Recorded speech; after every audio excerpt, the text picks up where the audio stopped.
Florida schools will now be directed to teach new thoughts about slavery. They will now begin to teach that slavery had great benefits for blacks, namely because they learned skills.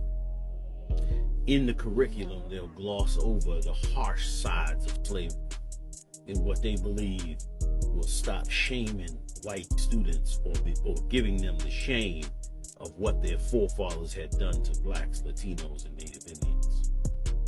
It's a very, very cruel lie.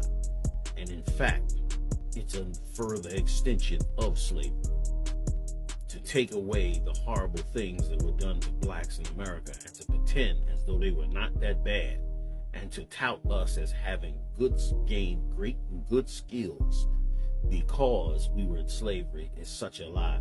When in fact, as you go back and examine the slave records, slaves were specifically put up at auction based on their skills. If they knew how to farm rice, if they knew how to farm vegetables, if the females were good cooks, if they were good for breeding, if they had large genitals that could be used for breeding other children, if they had specialty skills.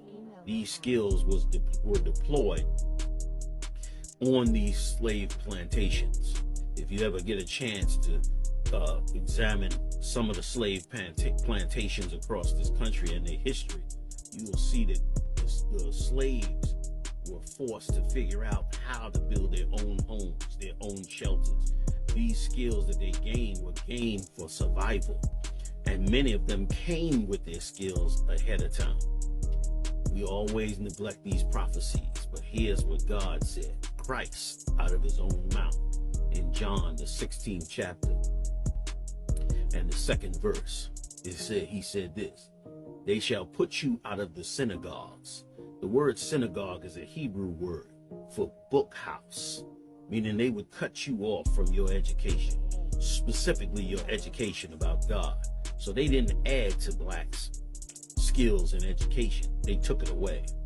Yea, the time cometh, says Christ, that whosoever killeth you will think that he doeth God service. And that's the belief of today. Take away our slavery, take away our history, kill and murder us, and blame those that were put to death and murdered. Here's what Christ said, John 16:3, and these things will they do to you, unto you, because they have not known the Father nor me. Pay attention, fam. You're wiping out your history.